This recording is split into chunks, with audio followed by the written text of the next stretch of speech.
Well, welcome back to our next episode of The Awakened Stranger. And it's Cody again, and today we're sitting here with Tony. We'll give Tony just a second to introduce himself, but as we get going, Tony, maybe just share with us some experiences in life, what's led you to this point, and kind of just what's going on with your life now looking forward, and give everybody an understanding of what brought you to our conversation today. Yeah, so I'm Tony Frederick. I live in North Carolina. I am a father of two kids. I got blessed with a boy and a girl. So they're in their 20s now and living life. So I'm in a different season as well. I just turned 50 this month. So it's a whole different world knowing that AARP is starting to knock on your door and some other things. So it's kind of crazy. I mean, time is like totally got away from me, and mentally I still think I'm in my 20s, but my body's telling me differently, and at 50 I thought this was still decades away, but it's here. Yeah, no, I'm feeling the same thing. I'm 45 at the moment, and the other day I was just finishing some baseboards in my basement and crawling on my knees, nailing some baseboards, caulking and filling in putty holes, and now my knees all swollen up because I crawled around without knee pads, so just feeling the age. Yeah, it's amazing how our bodies just like react differently. Like we don't bounce back like we used to, and thank God I don't drink anymore because I don't know what a hangover would do to me today. But yeah, it's I was born outside of Ann Arbor, Michigan, in a small town called Ypsilanti. And when I was 4, we moved to South Charlotte. And during the 80s, I grew up there. And I loved it. I loved the Carolinas and everything. But I would visit my grandparents for a month at a time during the summers in northern Michigan, and fell in love with that area. And my grandfather got sick in the early 90s. And in 1990, we moved to northern Michigan, which is the same year I started my freshman year of high school. So it was kind of a cool time. Great area, and I'm very outdoorsy, so that was God's country in the summertime. And I never really experienced the winter till that first year in 1990, and it was mind-blowing for me. Everyone thought I was kind of weird, all the kids that grew up there, because it was a small town called Charlevoix, Michigan, and we only had like 3,000 year-round residents at the time, and then it would balloon up to 15, 20,000 in the summertime, so it was a real crazy atmosphere. But the winters were interesting to me, and I wanted to learn more about it, with the winter sports and everything, and a lot of kids, couldn't see the excitement that I did in that. But I did that for a while, and I started getting into some different hobbies. And with the winter months up in northern Michigan, you're cooped up probably 4 or 5 months out of the year, indoors doing activities. And my dad was worked for the home office of Mako. He was an operations manager, so I fell in love with cars. And at an early age, I was tinkering with them, and I painted my first car when I was 15, and it was off to the races. That's my passion. I fell in love with that, and I buckled down and really tried to perfect that trade the best I could. And I excelled at it fairly quickly, to the point I had gentlemen like my age now wanting to have their cars totally restored and painted by me up there, which was really cool. It fed my ego though, but I had to take a back seat to my addiction. I struggled with addiction for years. And I became one of those stereotypical painters, that, drinks all the time, but you're in a world and an environment that is not inviting for people. So you're alone in your thoughts and your day to day and how you're approaching things. So those inner voices really started sort of like bugging me a little bit. No, I can imagine. Just spend a long time and in your thoughts, you could spiral pretty bad. At least I do. I get going down the wrong path pretty often. And at that young age, you're still developing like your emotions, like everything. I couldn't identify or put a handle on like some of the things that I was experiencing. And early on in childhood, I was probably 10 or 11, but my mom had a nervous breakdown in the house. And that turned into a flight or fight kind of response that I had towards viewing things, because I thought it was actually my behavior that caused my mom to have that. So I thought if I could adjust my behavior or change myself, I wouldn't be harmful to others, you know? And that was a twisted way to think of things. But as I grew up and then late in my teen years, my mom started to recognize some behavior in me that she was able to work through that triggered her response to her mental well-being. So we visited some doctors and stuff like that, and they really couldn't give me an exact medication to take care of it. They just diagnosed me with ADHD and bipolar disorder. So that was confusing for me, because I was like, man, why did I get stuck with this? You know, I didn't see some of it as a gift, as I did more of like a punishment. So medication was prescribed to me as early as like 13. And it changed annually to some extent, because my body would grow a resilience to the meds. And I didn't see much of a behavioral change with me. And a lot of it was me going through puberty and growing up and everything too. So it was all out of whack. Well, during that time, I figured if the doctors could experiment, why couldn't I? So drugs and alcohol became my go-to to try to manipulate my moods or to move me in a different direction sometimes, whether I wanted my increased creativity or production flow or whatever it was. There was a drug or a drink that I could do to manipulate that. So that was a sketchy road that I got on, and it became such a habit that it entrapped me for 20 plus years. Wow. Was there, and you're not hoping to share it if you don't have to, but what type of drugs, or were you getting into anything crazy or just kind of simple stuff? Or? No, at first, you know, like it was nicotine, and then I got off into like smoking pot with my friends, and then drinking at parties.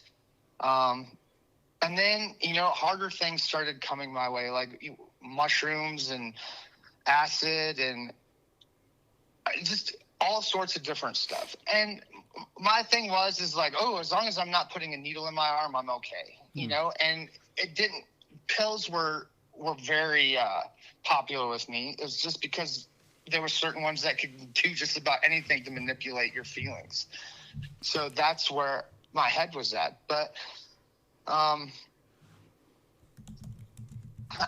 did that for years in high school, because I felt like I was one where I was the life of the party, but I felt all alone when I was in a crowd of people. I couldn't figure that out. I couldn't put my finger on that exactly, but I could be in a crowded room today, and sometimes I feel like all alone, like nobody knows where I'm at, even though I'm having conversations and everything with people. It's just my mind tricks me into thinking that sometimes. Oh, I definitely know that feeling. I've spent a long time, I always kind of felt like I was the black sheep and just was always around, but nothing ever really clicked. And I've always thought that I've had friends, but it was always for a season, like nothing was lifelong or long lasting. And so, yeah. I feel very blessed at this age. I don't have a lot of friends. What I do have is like consistent, loyal people that I associate myself with. Like I have a buddy from high school I still stay in contact with, and man, probably the one that's known me the longest. I've got a buddy that's known me since 5th grade, like 40 years almost that we've known each other, highs and lows, which is pretty remarkable, you know. And I have close friends today that maybe a handful of them that I can count on it. I know for sure that would have my back, because they've been there time and time again for me. But it takes a lot to allow myself to get vulnerable and open up to people. And with that, I guess my attitude that I give off, it seems like I'm snobbish or stuck up or conceited a little bit, but I'm shy in that aspect until I get to know you. Then you can't shut me off. Yeah. Like that's just how I am. And I'm loyal to a fault sometimes, but Yeah, just a crazy journey. I think I found out a lot about myself, through backpacking trips. I've always loved the outdoors. Like, I'm very passionate about it. And I'm blessed today that I can call both my kids and we can go backpacking anytime. That's a passion they fell in love with too. And I feel real proud of that. Like, that was something that I was able to instigate in them, but they have that lifelong passion now to be able to be a part of that. No, that's pretty cool. That reminds me. So, I don't know if you've heard much of my story, but I a month ago took a solo trip for 2 weeks to Maui and hiked Yeah. over 20 miles up and down the mountains through Haleakala volcano. Spent a lot of time just sitting meditating on the beach, and a lot of that purpose was to find who I was. Hmm. And it's crazy. I relate a lot to you. The only kind of drugs I've ever done is THC and mushrooms. I've never tried acid. Hmm. But Yeah. all of that came on in my adult years. I went through high school as a good kid. I got in trouble with the law, had a bunch of dumb Yeah. problems, but I never had any issues with partying and that came on probably my 35 years age and older. Um, Hmm. Currently today, I have my med card here in Utah, so I use THC. I use that to kind of calm my head down, and I always tell my wife Yeah. it's like it activates my mind so I can turn it off. And she's like, that doesn't make sense, but I feel like it gives me the ability to think how I want to. And then yeah, like I had a big spiritual awakening that came on with a large dose of mushrooms. So that's kind of what kicked all this off for me Yeah. about 2.5 years ago. So Yeah, absolutely. And I think there's value in some of those drugs. Our pharmaceutical industry is just so crazy right now that there's a pill for everything. So it's easy in our society to try to get lost in that trap of going, wow, I don't feel this way, or I'm not proper right now, I'll move, and something that's been kind of crazy is I stopped taking medication that was for my bipolar and my ADD and everything, and just concentrated on THC for a while and just said, look, what is this going to do for me if this is more of a natural approach? Because I just felt like every day was Groundhog's Day. I was getting no excitement. I've recently, we went to Hawaii. We do that like every year. And this last trip we went to Maui because my daughter spent 6 months there. And like you said, it's a magical place. It's pretty wild.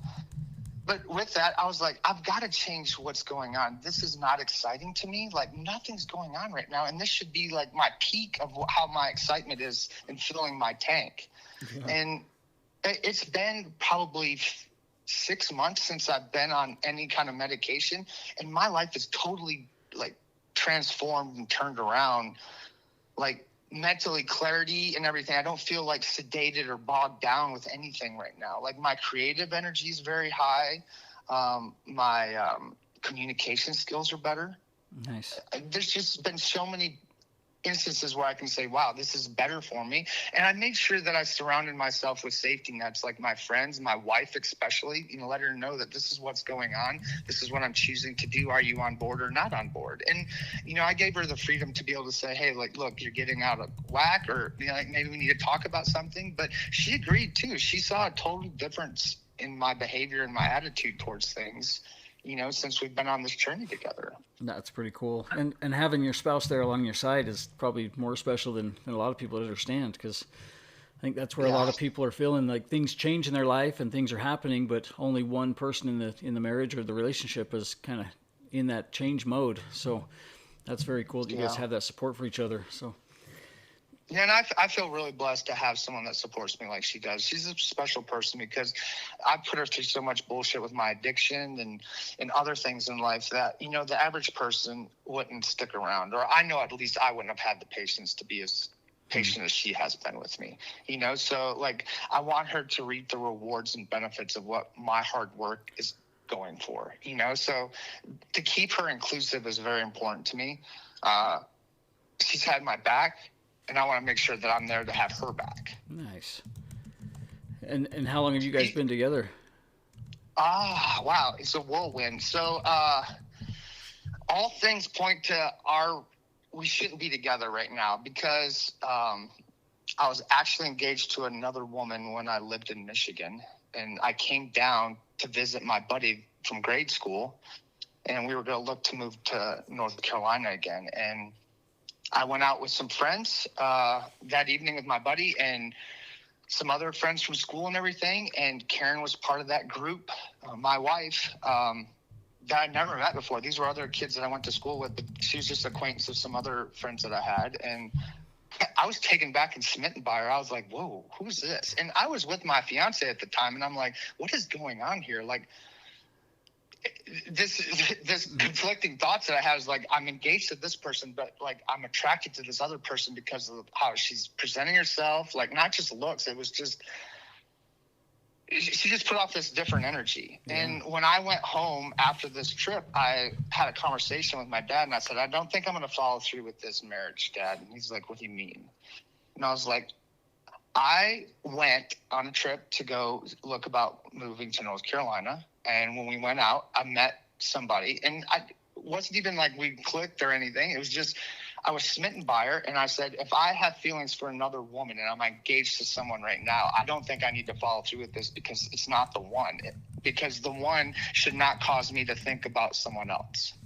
Yeah. So I cut ties with the relationship and moved to North Carolina on my own, and asked one of our friends if she was still hanging out with Karen. And she said, yeah. And I said, I'd love to take her on a date sometime. And we hit it off really well. And probably about 6 months into the relationship, we were going to my buddy's wedding in Arizona, and she asked if I wanted to elope in Vegas. And I said, yes. Mm-hmm. So we got married at a little white chapel 24 years ago. Oh, very cool. Yeah, so we've been through it. I mean, like, she's been there during my addiction and everything, you know. Unfortunately, I created one of the cardinal sins, and I stepped outside of our marriage one night, and, you know, she still said, you know, I love you and I want to work through this, and I'm forever grateful for that. But that's where I'm at now in my 50s, thinking, wow, the first 40 years of childhood was a bitch. Mm-hmm. You know, here I am now in my 50s going, wow, I'm finally an adult to be able to take on the responsibilities that I should have for years now. It's crazy to have those thoughts. And I've kind of in a similar scenario with how I've talked to and raised my kids, you know, just realizing some of the mistakes I've made as a dad. And just kind of these weird awakenings of like, right, just I need to respond differently. I need to act different. I'm nurturing and caring for these kids that are growing up to be the future adults in our society. And I've got 3 daughters. So my youngest is 17, middle one's 19, and my oldest one's 26. Her and her husband have been married 4 years, and we have 2 grandkids through their marriage. And so I've spent a lot of my life just working and kind of staying secluded from the family and just focusing on a career and realizing how much I've missed in my kids' life. So yeah, when you say that we're finally waking up to being adults, I think that's true in a lot of aspects for me too.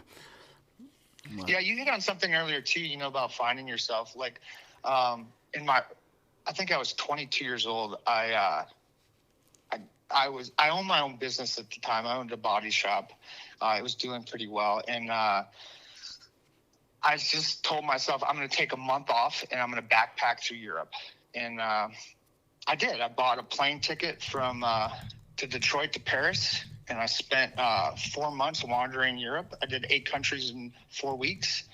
I took $2,000 with me in traveler's checks. That's before I had a credit card or anything. So I had traveler's checks, and that was before the euro. So there was currency exchange and all that. But I knew a little bit of broken French, and the buddy I went with knew a little bit of German, and that was it. The rest of the places, it was all hand signals and gestures and charades trying to get, you know, what you wanted. And I learned a lot about myself independently because it wasn't like it was a phone call home because of the time differences and everything else. So if you had an issue that arose, you were on your own. So that, coming back from that trip, I was aware of myself that I did have what it took to be able to survive on my own, that I was capable of doing that. And I think because of the small area I lived in, I felt sheltered somewhat. So I really wasn't definite if I had the goods, if you would, to be able to equip myself with a prosperous life. Gotcha. So tell me a little bit more about this trip. You said you spent about a month backpacking and I guess probably a lot of soul searching and mind thinking and just, I don't know. It was. I think at the time my highlight was to go to Amsterdam so we could go to a coffee shop and get stoned. But that all changed once I got over there. And I think that was the beginning a little bit of my spiritual awakening, because there was things that happened on that trip with just circumstances on how it flowed and everything, that I was like, someone's watching over me while I'm doing this kind of stuff, because we weren't staying out late or doing anything crazy or partying. It was just exploring and being on our own, jumping on the year rail and being in a different city the next morning or whenever you wanted. It was this newfound freedom that I didn't have at home, because I didn't go to college or anything. I just buckled down and learned to trade. So that was pretty powerful, seeing different locations in real life, going, wow, the world is smaller than we thought it was. I thought it was, but it's like, wow, this is real life here, that I'm able to experience that, that most people don't get to see that. So I knew at that time that there was more. I needed to find more about what my spirituality was, to be able to explore this more, because of the feeling that it was creating in me. Nice. Well, that's kind of what happened to me. I spent a long time just working, right? I had my first kid when I was 19 and started at 2 full-time jobs. So I'd start working at 7 a.m., I'd finish working at midnight and sleep as much as I could and kind of rinse and repeat. And wow, that's been the last 20, 24, 25 years of my life, was just nonstop work. And I came from a fairly rough childhood. My parents divorced when I was 8. My dad was adopted into his family. That family paid for the divorce, got him custody, but probably never should have. So I raised my 2 younger brothers for a while, or was a part of their, I guess, upbringing, since didn't have a lot of influence from my parents. And moved out just after 16, got my own place, started just kind of living life, and became a dad at 19. And fast forward, I spent that whole time working. My youngest kid used to call me the gone dad, because he's always gone, always at work. And ouch. And then 2.5 years ago, that's kind of, I had some friends that introduced us to mushrooms, and it was more of just a party hangout thing, and sitting in the hot tub just laughing for a few hours at a time. And so then I started doing research about psychedelics and understanding the therapy side behind it, and learned about Paul Stamets and the psychonaut that he is, and kind of all the research that they've done on the mushrooms and how it affects the brain and regrows brain synapses, and decided to take what they call the hero dose, and did 5 grams dried mushrooms by myself in my basement, in a spare bedroom, just in the darkness, blindfolded, and completely went internal and learned who I was.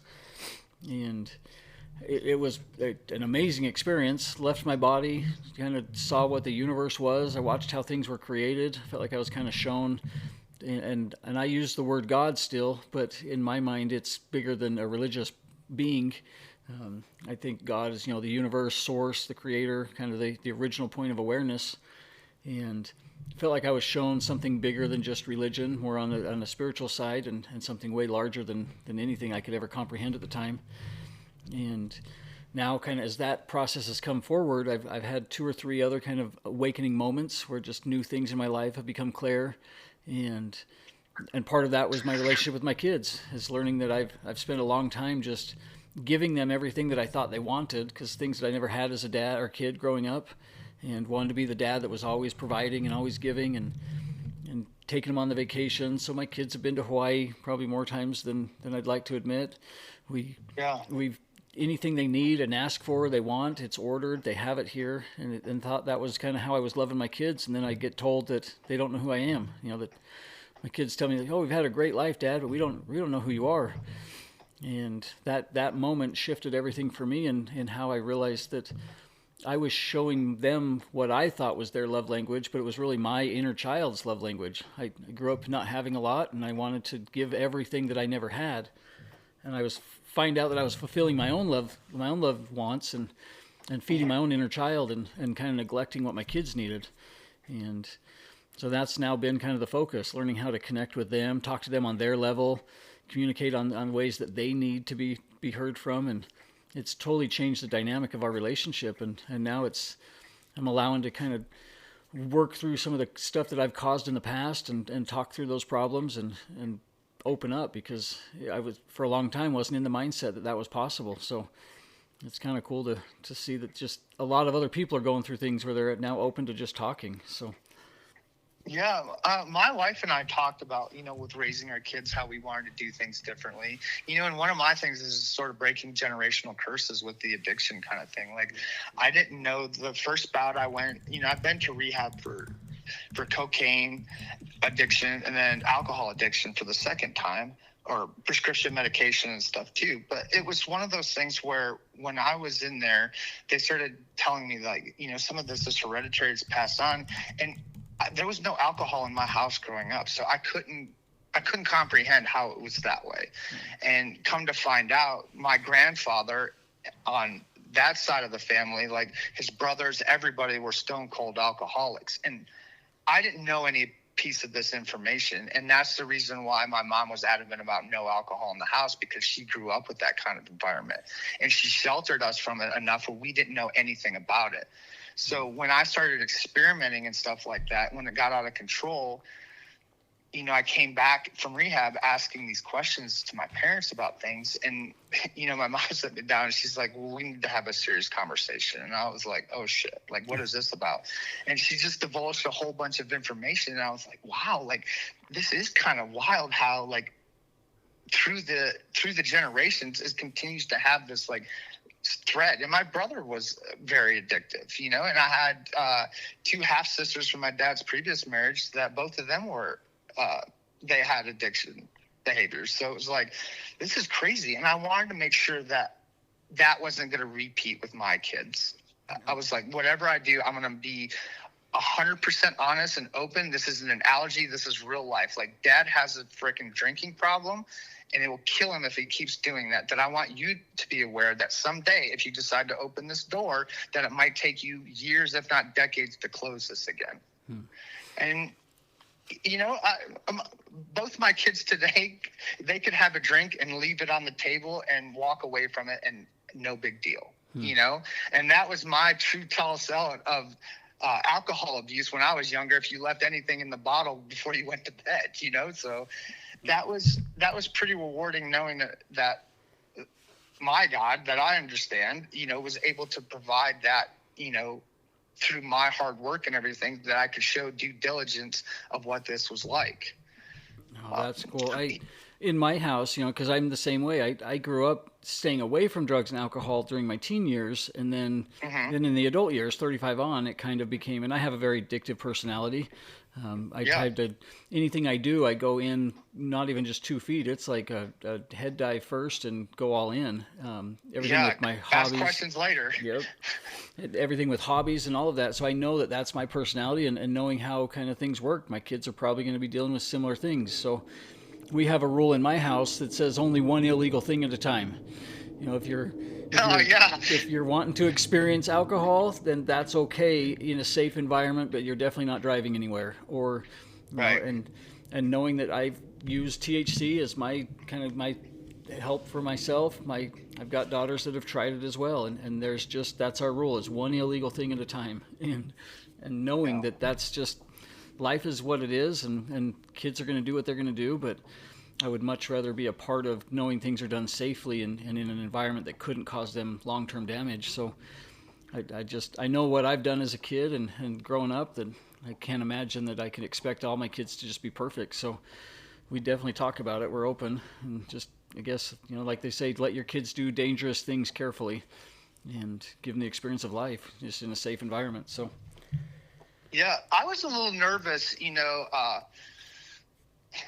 at first, just because I was like, man, if I do this, I'm opening up like this whole can of worms. Because my mom would tell me when I was young, like with some of my wild behavior, your kids are going to be twice as bad when you have them and everything. And I was fearful of that. I was like, man, I don't want kids that they're going to be as crazy as I am, because I knew the thoughts and everything that I was experiencing. But I've noticed as my adult life, more and more, that the things that used to hold me in bondage, like my addiction and like just captive thoughts and everything, that I'd have to say, okay, like, I'm not going to deal with this right now. Like, I have to take action to it, but I'm going to pause on it. I'm going to reflect on it later when I can wrap my mind totally around the situation that's going on. And a lot of that has been behavior modification. Like, I've had to change my behavior in a lot of circumstances and instances where normally, like, One big flaw that I had that I've worked on even today is I do not have a filter. Like if it comes in my mind, I'm processing things so quick that it comes out instantly. And there's times where I'm like, wow, did that really just come out of your mouth, Tony? Like mentally I'm thinking it, but my voice just seems to carry that thought right out in the open. And I'm like, wow.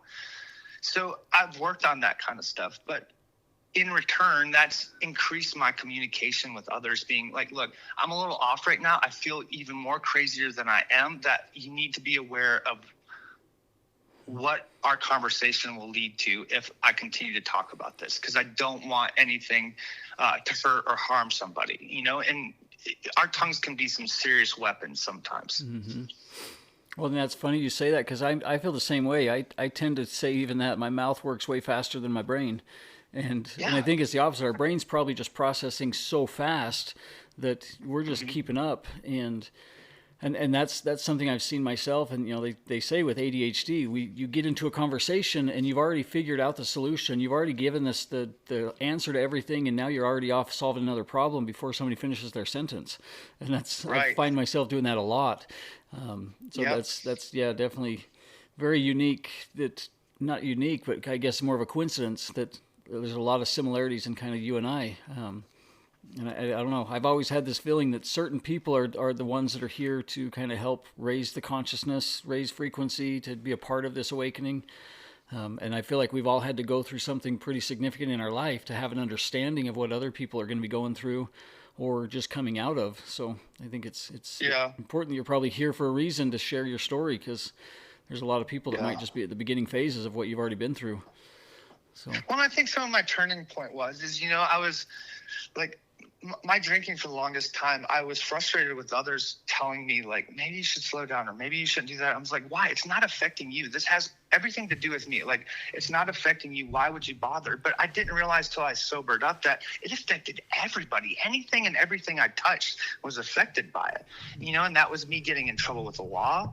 I'm not proud of it, but, I've had 4 DUIs, and, a lot of it's been on back roads doing stupid shit, but it's like one of those things going, I should have never had 4 DUIs in the first place. I should have learned my lesson on the first one.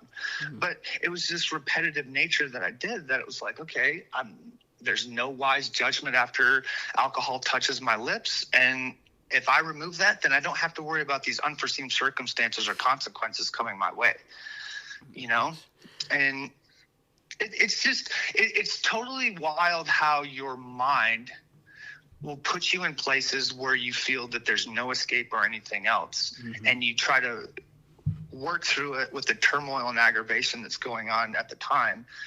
And you feel like this is the best bet. If I take and drown it with a drug or alcohol, I can totally erase it. But the problem or the circumstances still arises later on, and you have to face it full on at some point.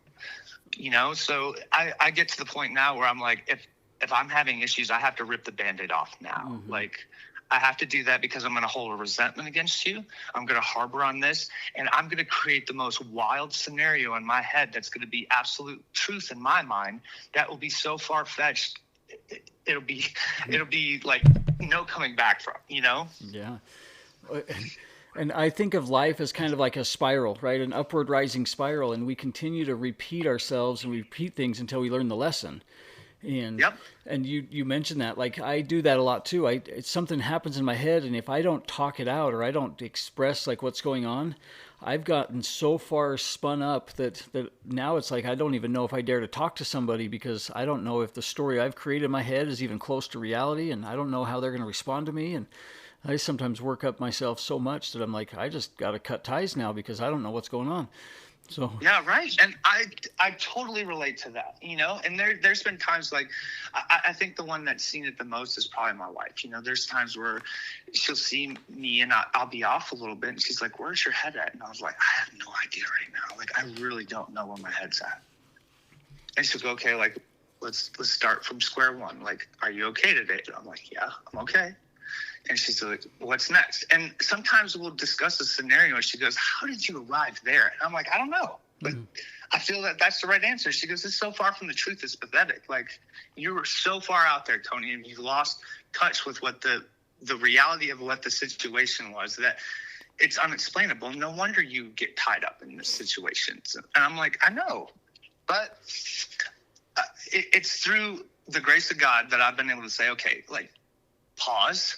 God, what do I need to do in this situation? And it's gotten to the point where it pours out into everyday situations. Even when I was in business for myself, like, I would have clients sometimes, like, out of nowhere, just fly off.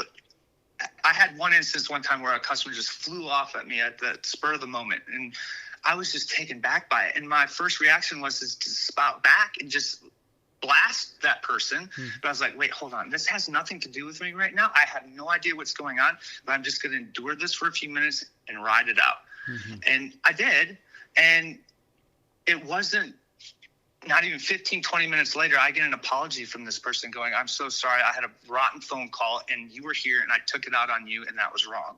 And it was like, wow, thanks God. At least you paused me for a minute to think this through, knowing I could identify that it had nothing to do with me and to work through that. Because before, I would have probably spatted off something razor sharp and walked off and said, I'm writing you off. I'm done, over a little disagreement. But it's just cool knowing that I can lean in on God today and just say, hey, I don't have it all together, but I can trust that you can have my back. Yeah. Well, and that's, I think, part of the special thing. And like I said, I grew up in the LDS religion. So growing up in church and going to the temple was kind of a thing that we did. And I've had this change of perception. So again, I don't not believe in God. I just believe it's a different version. And having that same thought, I kind of have this feeling that, there's a version of me, a higher self, my oversoul, a portion of me that's overseeing this life kind of thing from a higher realm is the one guiding me and helping me make decisions. And again, I reference it as being God or being just a higher self. I think it's a part of all of us. And it is. It's kind of nice because that's been a switch in my mindset lately too, is being able to slow down long enough to respond intelligently, not emotionally. And I think there's a part of me that feels like for a long time I've lived in this like masculine energy and there's a divine type feminine energy that's waking up. I'm finding myself being more emotional or responding to my daughters in a different way because I'm hearing how they're saying it from their perspective versus just the old way of thinking for me. So it's yeah, right.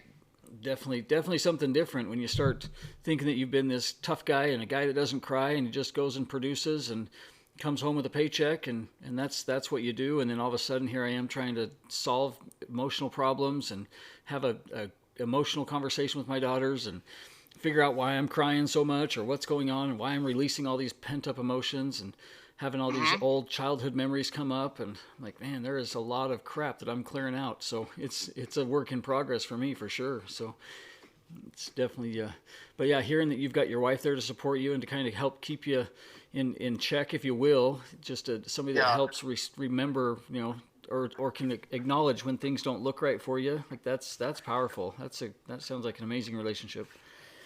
Yeah. And you're talking about you growing up in the LDS community. Like I think my biggest thing is when I differentiated religion from spirituality. Like that was huge for me because my mom grew up like strict Catholic, went all the way through high school, all that kind of stuff. And including because my dad was Baptist at the time, like having to convert my dad to Catholicism and get married. Like it was a lot. And we did that some as a child, going to the Catholic church. But, my mom put me in Catholic school and I didn't buy into it. I couldn't figure out the orchestration of all the rituals and everything that was going on. And then let alone, having to go to confession at 10 years old to a man, and tell him all your issues or what you think you're bad enough that you sinned on, was hard for me to comprehend. And in the Bible, it says you have to have as much faith as a grain of mustard seed. And I researched that at a young age, and I found out how minuscule that was. And I was like, I got that much faith. And I stuck it in my back pocket and just went about life. And it wasn't until my first child was born that I said, wow, something's got to be different. Because if I'm blessed to be able to have this kind of creation in front of me, like, and that responsibility, then I have to direct my attention to someone else's help guiding me because this is not just my doing. Oh, that's pretty cool. And sometimes it is. It's just we act on faith long enough until there becomes a full belief. So Yeah. that's nice. And my wife is very spiritual on her journey, and she was one of the instigators that got me to go back to church and everything. And we were a couple years in, and I just remember this like unshaking feeling of this warm like presence on the back of my neck and down my back. And I remember going to her going, wow, I think I just felt the Holy Spirit like totally come into me, because I've surrendered myself enough and opened my heart to allow that to come in. That's And cool. that was a pivotal point for me. I was like, wow, I'll always be grateful for being at that church at that time, to be able to receive that gift, knowing that, wow, I am going to be different. And now I still struggled for years afterwards, but my behavioral modifications, like I said before, were starting to change. Things were looking different because I was seeing it through a different lens. It wasn't just about Tony anymore. It was like, wow, what is this going to do for my family? What's this going to do for my friends, my business? Like, if I open myself up and surrender wholeheartedly, then different doors will open that I couldn't even imagine before. That's cool. So one of the questions I was going to ask, and you kind of led into it, but I always wonder, like, what was the never again moment that kind of shifted things for you? Like, was there something when you wanted to stop drinking, or you wanted to kind of work on yourself? Was there a big moment that happened, or was it just kind of a slow realization over time? I think it was a combination of stuff. I think incarceration sucked. I mean, I had to do weekends in the county jail, for I think a couple months as one of my punishments and retribution for my DUI, and I'll never forget. I think my daughter was like 8 at the time. She's 21 now, but it was something that I thought I was so good, because I was a very high functioning alcoholic. Like, my work and day to day never suffered from it, but a fifth of gin would be gone by the end of the night, like from the whole day. So that was a repetitive thing. And I didn't realize how much work it was from my drinking, to be able to do that every day. But I remember one thing going, man, I'm hiding this from everyone. No one knows I really have an issue and everything. And I was at home, because I got home early from a project I was doing. And my wife came home with the kids. And my daughter opened the door and she goes, oh, no, not again. And I was like, what? And I was like, shit, they know. Like, I haven't fooled them. She said, again. Not like, what's wrong with Dad? Oh, no, not again. Like, she saw this behavior continue over and over again. And I was like, that's not what I'm looking for. Mm-hmm. That's what I remember, refer to as those looping moments where we keep spiraling back through those same lessons in life, and we finally decide to respond differently, and then all of a sudden there's a huge outcome change. So that's pretty cool. And that ego gets the best of you. I got this shit together. I got it. And it's not about me all the time. It's like, hold on. Where am I in this situation? Where's my placement? Where should I be? Am I an ear? Am I a voice? Like, what is this right now? And I've had to see that in every situation. And, like, people sometimes ask my wife and I, like, what have gotten you guys through this? All these ups and downs for so long. And, I break it back down to infantile communication. Like, I can't leave anything for her to guess that's going on in my head. And I can't read her mind, period. So if there's something going on, that I have to get back into a childless behavior and say, hey, like, maybe I'd like to be intimate tonight, not hint around and do all this other kind of stuff. Or maybe let's do this, or invite her in to do something that I'm doing a little differently than just expecting. So like I said, it boils down to a lot of communication, but I still struggle with that, because I get in my head sometimes and I'm like, what do I need to communicate? Because I can't identify what's going on right now. And I don't want to sound totally batshit crazy if it comes out, but sometimes I have to do that. I have to pull that plug and say, yo, I'm not going to dwell on this right now, because I'm in a good space. And if I continue to look at this, I'll find every negative part in it, and I'll be drowning in sorrow and being uncomfortable. It's funny, and I've said this a couple times on the recent podcast, so I hate repeating myself a lot, but there's a TV series that I've been watching with my kids. It's called Love on the Spectrum. And it's right, autistic adults dating, and just I've enjoyed watching this so much, just from their ability to communicate in the exact way that we're just talking about. Like, there is no way that you can guess what they're thinking. Like, they are so and open. that filter isn't regulated somewhat, you know. And I look at it as a gift. I'm like, man, I wish I had that ability just to say what I'm thinking, to say it with like in sincerity, not because I'm trying to hurt somebody's feeling, just because it's honest. And and I think we don't communicate correctly because a lot of people are worried about wondering if somebody's going to think different about them, or if they say the wrong thing, if it's going to cause a problem. Like that. I Yeah. just think that's, in my mind, that's a gift that they have the ability to just talk the way they feel. And I think it's pretty cool. So, Yeah, I think one of the cool things you say that, like, this is some very powerful life lessons that I've learned. I volunteered. I got asked to volunteer at a Down syndrome camp probably about 6 years ago, and I didn't know what to expect. I was volunteering at church in the children's ministry. I was like, okay, like, let's do this, and that was such a God moment for me. wow. Oh, did we lose you? No, Oh, no, sorry. You're good. But to have the love and energy and the excitement of life Mm-hmm. that those kids like put out is just like, wow, like I need to be that every day. Like, it's just every day was new and exciting. Like, what are we going to do today? How are we going to do this? And it might be the exact copy of what we did the day before, but it's like a fresh start every morning for them. And they're like, I love you. I'm so excited that you're here, all that kind of stuff. And you're like, wow, like, why do I look at like, oh, here's just another day that I don't have this gift that I need to like adjust myself with. But, it took someone with an extra chromosome to show me like, hey, like, life can be totally different if you look at it differently. Mm-hmm. In every situation, and I've had to train myself very hard over the last couple of years is to find the positive in every situation that comes my way. Even if it seems like, man, it's the end of the world, like, what is the shining like gem in this situation that's going on right now? And I have to focus that and hold that true to my heart to say, that's what I'm going to rely on today. Not the negative, not anything else. I have to focus on that. Do I win every day? No. And that's cool because I know I struggle myself with trying to stay in that mindset of just looking at the better side of things. I spent a long time kind of focused on the negatives, and I think that's kind of what led to my whole like crash out and wanting to just quit my job and go do something different. Was I just spent a lot of time focusing on the negatives and all the things changing that weren't positive for me. So hearing that's an actively thing that you do daily, that's pretty cool because that's been a new shift for me, is just trying to really mentally focus on the things that are good, or at least find that silver lining in every scenario. So yeah, and I think I'm more in the season now of gratitude and praise than I am prayer, like I used to be, because it's like, God, just get me out of this situation, or I won't do this again, or I won't do that. But it's like, wow, God, thank you for another day that I get to enjoy my family and do things.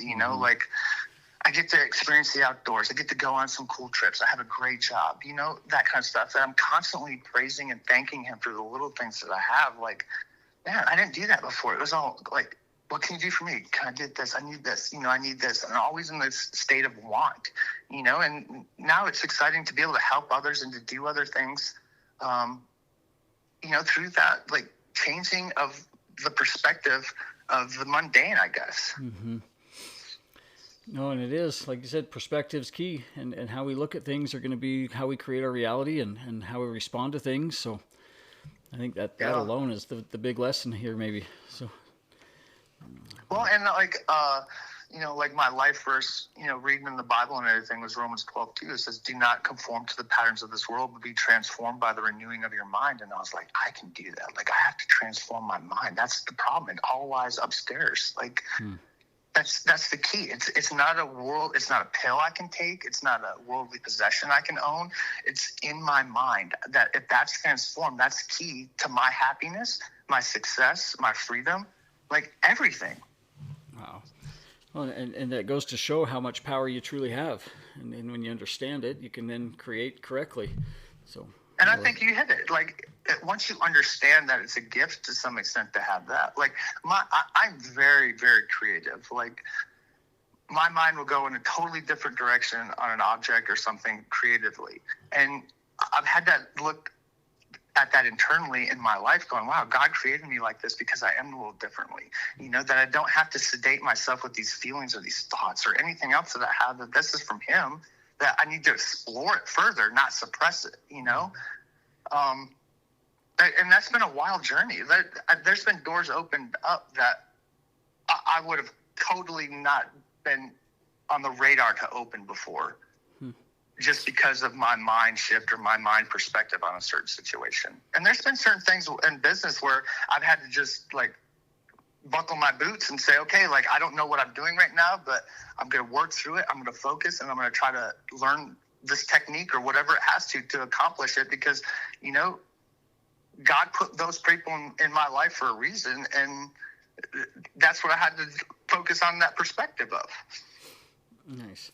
Well, and yeah, like you say, God put people in your life. I think there's a big part that I'm understanding with soul contracts, right? That people join in lifetimes together to complete a certain task or to learn something or to teach each other lessons. So I think that's something that I've at least become more aware of lately, is realizing that the people in my life are here on purpose for a reason, and to help me work through something that I'm actively working on for my soul. So none of it's by accident. It's all divine appointments. Like there's been so many times where I'm like, how did we meet again? Or like, what was the circumstances? And you find out like, wow, that was so crazy during that time. Like the relationship evolved from that, and it's just, it says in the Bible, where two or more are gathered, there I am.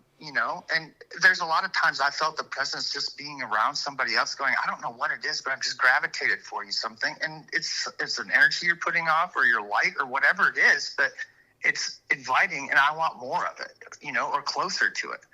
And I feel that sometimes with other people hanging around me sometimes. It's like, well, what do I have? And they're like, Tony, like, I've had on several occasions, people are like, you're probably one of the most exciting people I know, but unless we know you, like, there's nothing that personifies me as being this excited person. But it's just once you get to know me and we have conversations and we talk, that energy comes out of me somehow. Yeah. No, and that's, again, I think everything happens the way it's supposed to, and we just have to slowly take advantage of it and learn from it. So that's really cool. Yeah. But, and I'll say, like, I think what brought me to having this conversation with you is, like, when I saw your first video in April, I was like, wow, like, to be that raw and vulnerable, like, it was almost something like I would always want to do that, to be able to be that raw. But it was like never having the nerve to do it. And then finally seeing someone saying, I don't give a shit what anyone thinks right now. Like, this is me, faults, failures, and all, like, ugly, good, whatever it is, this is it. And this is my journey, that I'm doing this for my own self to document it. But if you want to ride along, there you are. Yeah. And I was like, wow, that's cool. Like, this is a big life-changing deal. But, when you put the spirituality into it, it's exciting for others going, because you're like, wow, what is God going to do in this situation? Like, this is going to be remarkable to watch this journey unfold. Well, and that's been the crazy part is from my perspective, the day I recorded that, right? There was April 29th. That was the last day of my job. And I had given my notice 2 weeks prior to that. And I spent some time teaching the new guy or the person replacing me, just a little bit of tips on what I was doing. And then left the location and driving away, it just hit me really bad. So I'm like, I had quit and returned to my job in three different times in 2 years. And it just continued to feel bad. It continued getting to the point where I just didn't want to be a part of it. I was getting anxious every morning to the point where I was throwing up prior to being able to brush my teeth. I didn't want to get out of bed. I wasn't eating. And it literally felt like my body was just fighting every aspect of the job. And I started realizing that, like, that was not my purpose. That was not what I was meant to do here, is to just go sit in an office and sign paperwork.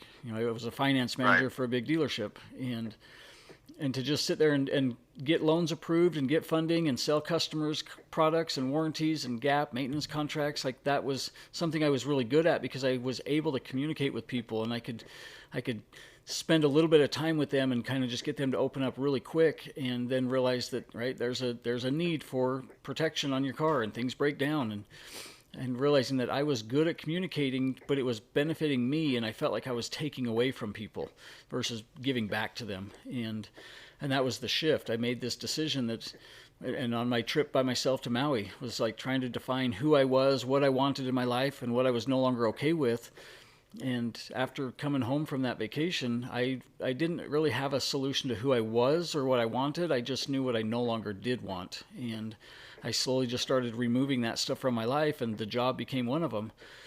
And now I'm struggling with just a little bit of communication with my wife and trying to explain to her why things are different and why I need something to change in my life. But now it's just trying to slowly kind of get rid of what was bad or negative or toxic in my life, and letting the rest just come into play. And Yeah. and a month later, here we are. Like the podcast launched within like the first 10 or 12 days of me taking my job off, and there's been a huge outreach of people wanting to share their story, a huge support of people. But the crazy part is that first video was posted, I had 212 followers on TikTok, so I had no clue that even anybody cared to see that video.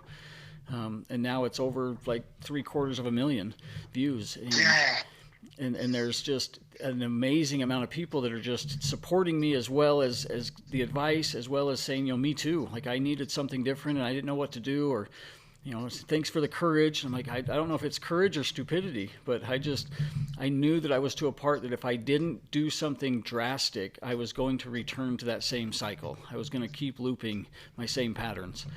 And, and I don't recall the exact general that did it, but there's an old, military tale of burn the boats, right? Show up on the island or show up on the beach. And right now that whole story kind of, it's not front of mind for me, but so I wouldn't want to misspeak on it. But right, that was what my thought was, is burn the boats. Like, stop going back to this safety net. Stop going back to this job that you can make money at, but it doesn't feel good anymore.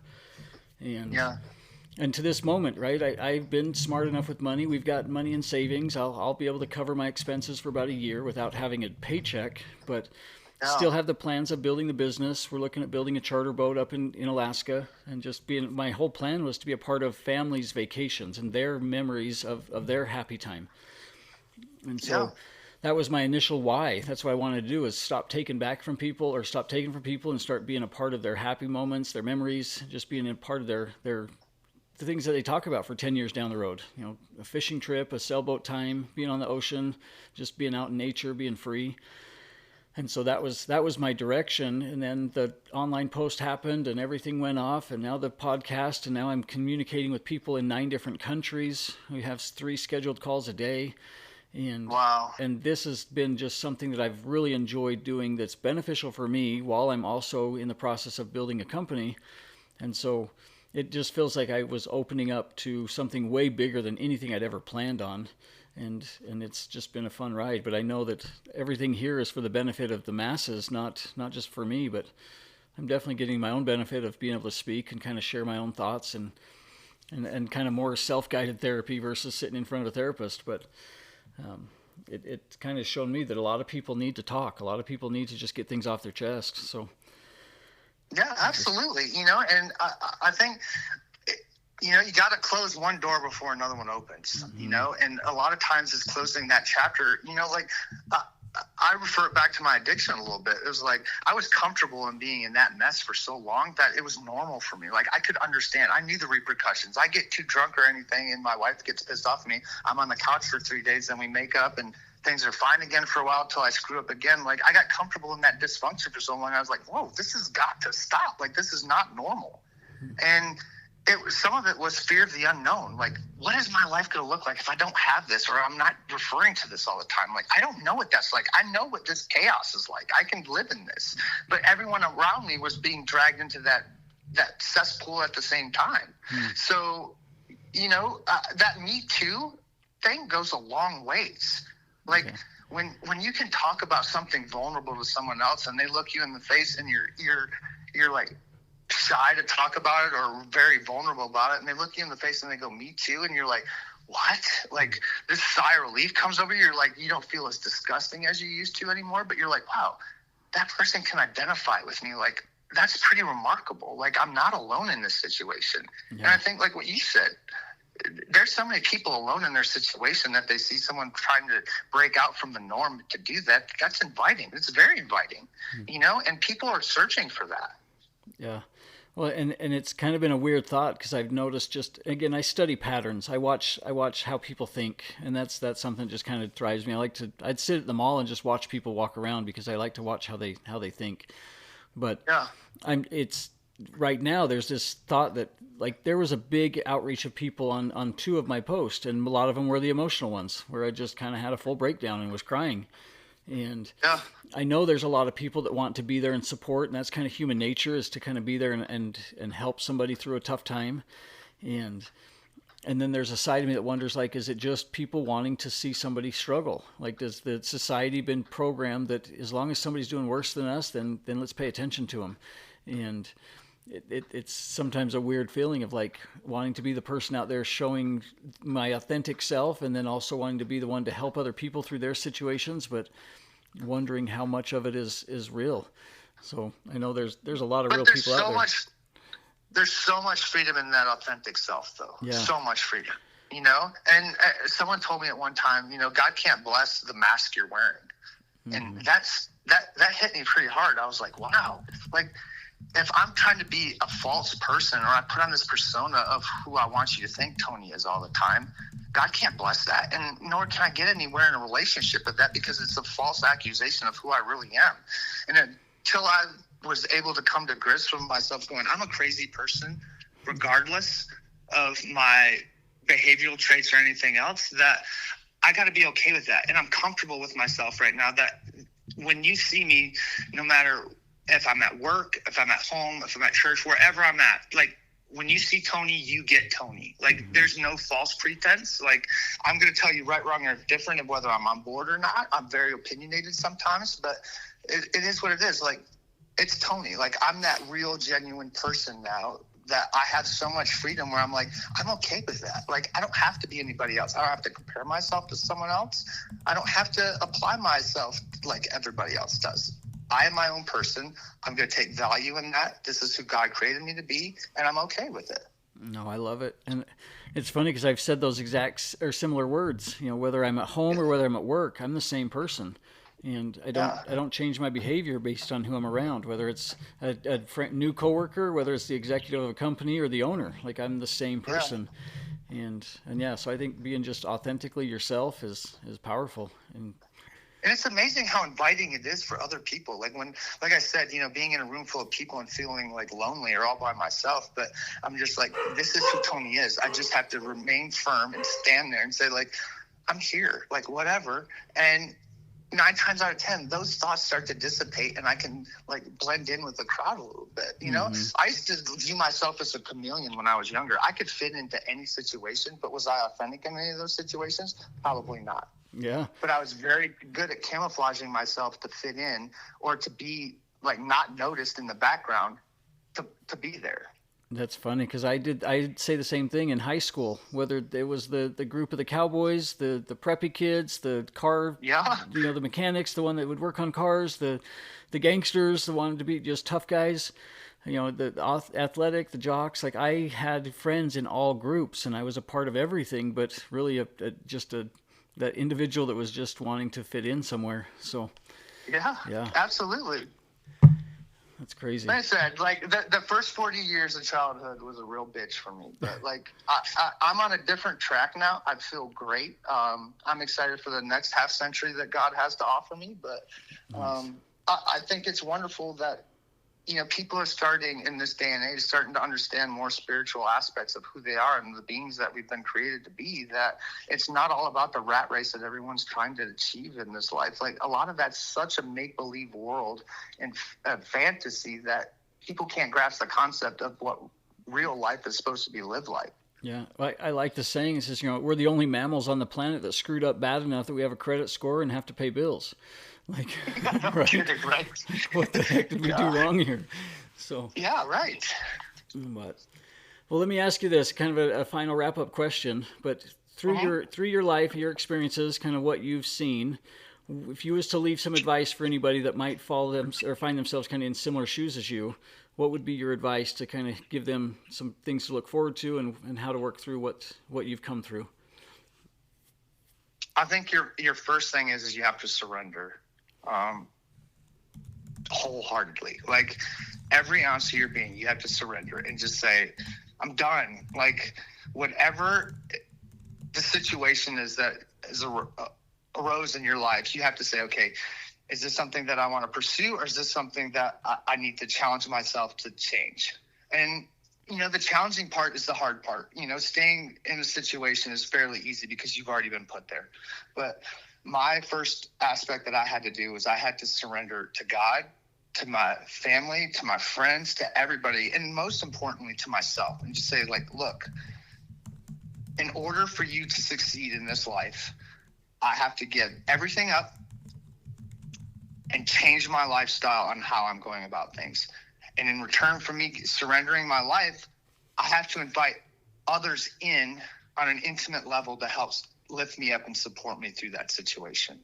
And like you said, that's a God thing when those people come into your life, because you won't seek them out or search them. They'll appear. It's pretty wild. They'll appear in your life, and you'll be able to recognize, like, this is the person that has my back.